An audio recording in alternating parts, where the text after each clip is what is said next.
happens here on Santa Rosa Island is that late in the afternoon during the summer months, as the land cools down, the fog moves in from the ocean and blankets the landscape, and then moves off during the next day as the land heats up.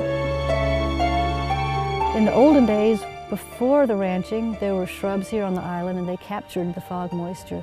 The shrubs would stick their leaves and twigs up in the air, and droplets of fog would condense on these leaves and twigs and drip to the ground. Those plants are gone now, and that capacity has been lost. And so instead of watering the ground during the night, the fog just blows by the island and doesn't deposit moisture here, and the soils are dry. So a seed that falls on the ground is falling in a dry place. Our thrust right now then is to look at how can we harness fog to nourish plants. It's kind of a chicken and an egg situation where if you don't get the fog, you don't get the plants, but you need the plants to get the fog. And so we have to jumpstart the system by figuring out how to capture fog. You know, and you've got sort of stages in between too. You've got that bare slope, you've got this next one that's more grass. We're also looking with rain gauges that we've adapted to fog monitors to find out how much fog moisture actually drips down through the canopies of various kinds of trees, and how much drips down through artificial structures that we've been putting out. So our thinking is that we can identify these places where there's pretty reliable fog. We can capture it by putting up mesh netting, fencing structures, cages, whatever, to allow the fog to condense and plant plants at the bases of those structures, and thereby have the fog water our plants for us. We will be a long ways along toward jump-starting recovery out here.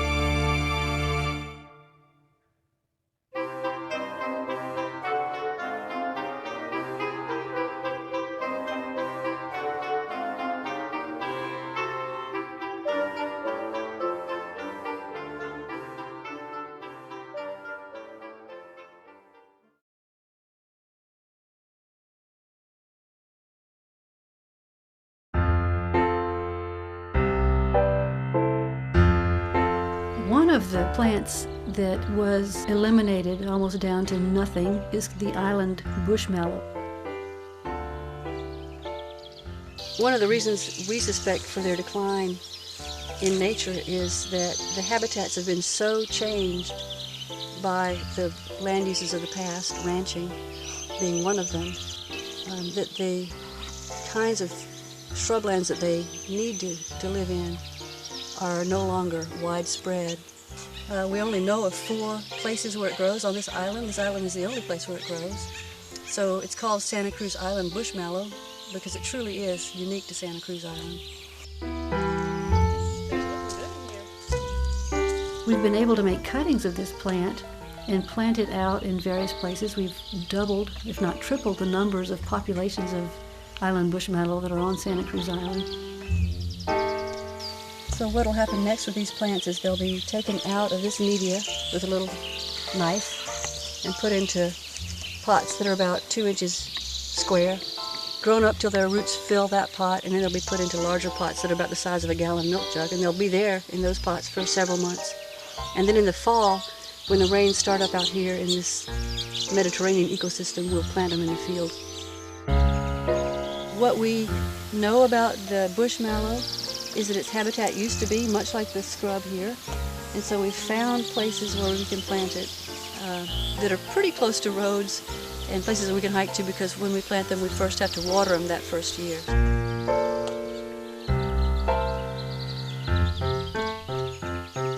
Hopefully they'll establish and start to make seed, and the seed will disperse and cover this slope here, and they'll find places to grow on their own. This plant was planted here 5 years ago, and it's surviving quite well, and you can see that it's starting to send out sprouts and runners through the vegetation. Here's a little one. Here's another one that's come up. So our goal with recovery of the Malacathamus, for example, is to put lots of clusters of plants out in many different places on the island so that as the climate changes, some of those will be successful.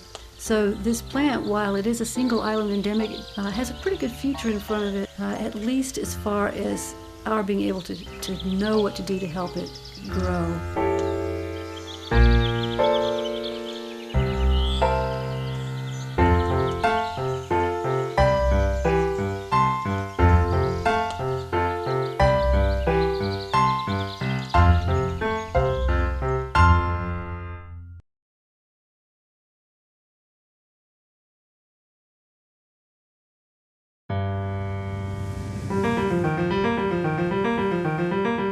Another great challenge for recovery and restoration on the islands is the presence of invasive annual grasses.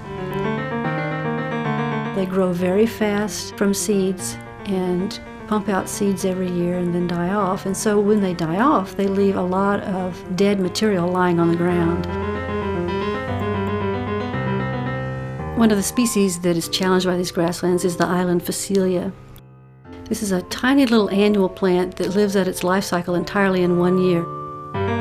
One of the biggest challenges that we have in studying this plant is just finding it. Over the last 12 years, we've found maybe between 3 to about 50 plants per football field size plot, which means you walk around very carefully looking. And when we find the plant, we measure it. We take a coordinate with a GPS unit so that we know where that plant was, so we can come back next year and look to see, did its seeds germinate next year?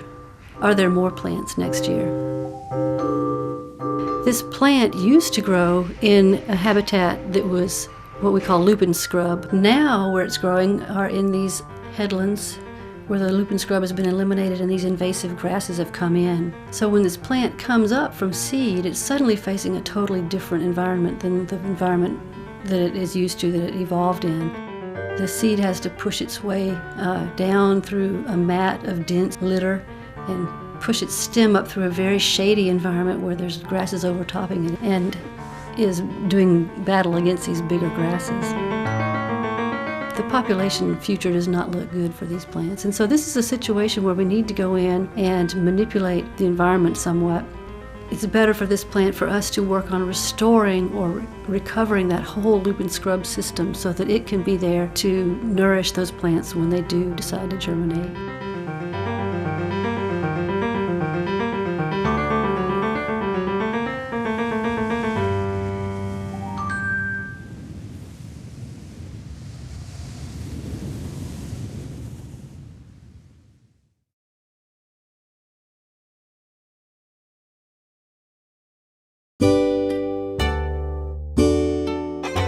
When the ranches were ended on the islands, there were lots of things that remained: fences, houses, roads, stone walls, all parts of the ranching culture that are still on the islands. And another part of the ranching culture that remains on Santa Rosa Island are the last members of the island horse herds. The ranches were run by cowboys who rode horseback across the islands. They didn't use jeeps or helicopters or anything like that. They pursued ranching the old-fashioned way by riding horses. They're the last remnant of the animals that were really characteristic of the ranching era out on the islands. And we like to think of them as being out there happily living out the rest of their days up on Lobos pasture on the top of Santa Rosa Island.